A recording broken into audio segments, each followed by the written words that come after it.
In the Turkish capital of Ankara, a defunct amusement park housing giant dinosaurs, robot models, and decrepit fair rides is being used as a symbol of government wastefulness by the city's opposition party.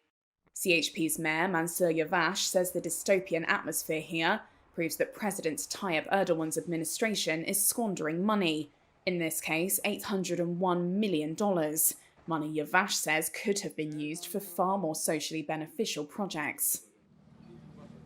15,000 social housing units or 300 student dormitories could have been built to meet the need of the Ankara people.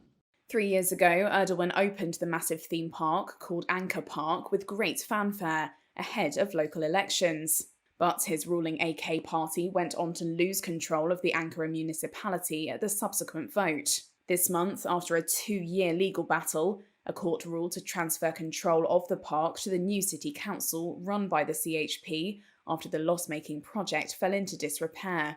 The dinosaur models, for which the park was famous, are now falling apart and lie strewn around the abandoned, weed-covered area the size of around 120 soccer fields. Yavaş's comments came ahead of presidential and parliamentary elections scheduled for next June. Opinion polls show waning support for Erdogan and the AK party after nearly 2 decades in power.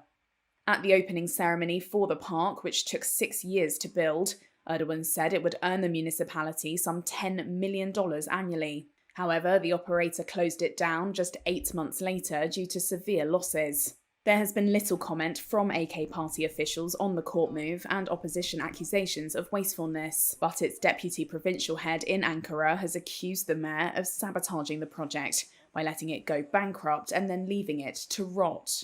Yavaş says the municipality will decide in consultation with city residents what to do with the park and was investigating development proposals.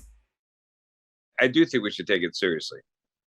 In the past, there's been a lot of bluster and a lot of threats, but with the previous head of the Russian space agency, Roscosmos, Dmitry Rogozin,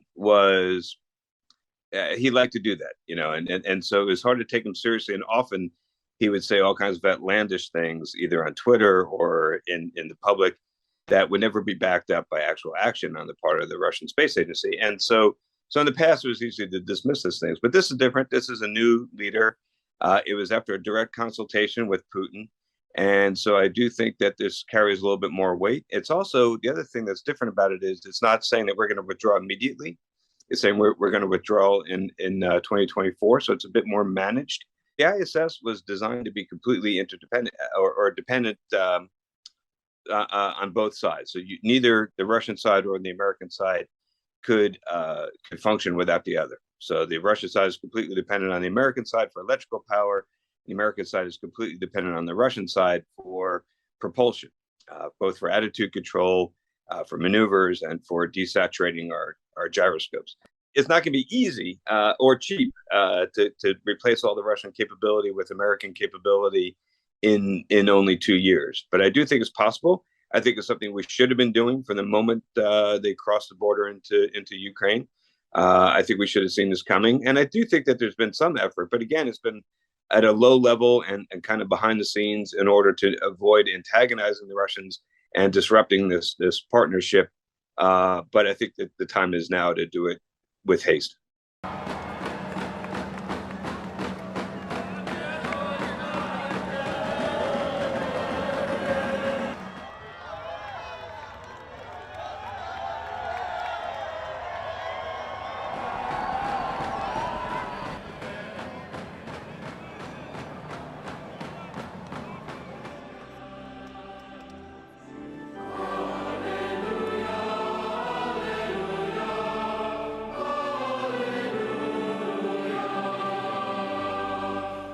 No oprimir nunca la conciencia de los demás.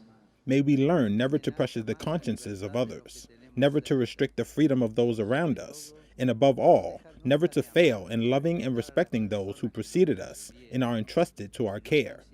For they are a precious treasure that preserves a history greater than themselves. Una historia más grande que ellos mismos.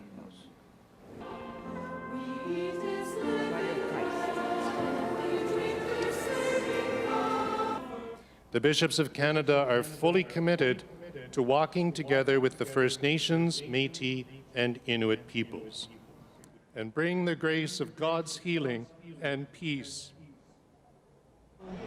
I feel different. Like I feel, I don't know, it's like I'm healed at this moment because I've been to a residential school for 8 years and I know what's what. So I don't know. I know there's some people that's not really satisfied about this thing. So I know they can't forgive other people. Like they can't accept like this one at this time. But I do forgive. The head of Russia's space agency publicly signaled his country's intent to withdraw from the International Space Station after 2024, but NASA says that's news to them. Video on Tuesday showed Yuri Borisov, Russia's newly appointed space chief, sitting down with Russian President Vladimir Putin and saying this. As you know, we operate in international cooperation at the International Space Station. Without a doubt, we will fulfill all our obligations to our partners. But the decision to withdraw from the station after 2024 has been taken. I think by this time, we will start to form a Russian orbital station. Russian space agency Roscosmos even released an image of its proposed new space station. But NASA's ISS director Robin Gatens said the Russians have communicated no such intent, as required by the Intergovernmental Agreement on the station. I understand that we were taken by surprise by the public statement that went out. And State Department spokesperson Ned Price also acknowledged Russia's unexpected move. It's an unfortunate development given the critical scientific work performed at the ISS, the valuable professional collaboration our space agencies have had over the years, and especially in light of our renewed agreement on spaceflight cooperation. The ISS arrangement between the U.S. and Russia is one of the last civil links between the two countries, as relations have sunk to their lowest point since the Cold War over Russia's invasion of Ukraine. A football field-sized orbital laboratory some 400 kilometers or 250 miles above Earth, the station counts Canada, Japan, and the European Space Agency as other key partners. But Russia and the U.S. are regarded as the outpost's core stakeholders. Russian thrusters control the station's position, while an American power grid keeps the outpost running. Officials had been working on keeping that partnership in place through 2030, and earlier this month, Russia and the U.S. agreed to resume sharing astronaut flights to the ISS. U.S. stocks ended sharply lower Tuesday after a profit warning from Walmart dragged down retail shares, and exceptionally weak consumer confidence data fueled fears about higher inflation impacting spending. The Dow fell 0.7%, the S&P 500 dropped more than 1%, while the Nasdaq lost nearly 2%. Data on Tuesday showed that U.S. consumer confidence dropped to a near 1.5-year low in July, but Jonathan Hurdle, chairman and founder of Hurdle, Callahan & Company, said that might signal a time to buy stocks. The consumer confidence, our research indicates that it is often lowest before a market rally, which makes sense. When you think about it, equity investors, retail investors being pessimistic is always considered a bullish sign, a positive sign for stocks. When you get consumer confidence at its highest level is usually coincident with a bubble in assets. So we don't really find that the consumer sentiment indicates what's going to happen to the market. And we would say actually that most of the data indicates is when consumer sentiment is negative, it may be time for a stock market rally. Shares of Walmart ended more than 7.5% lower after the retailer cut its full-year profit forecast late on Monday, blaming surging prices for food and fuel. That took down shares of Target and Amazon, which was among the biggest drags on the Nasdaq and S&P 500. Bucking the trend were shares of Coca-Cola, which gained after the company raised its full-year revenue forecast. Shares of McDonald's also rose after the burger chain beat quarterly expectations.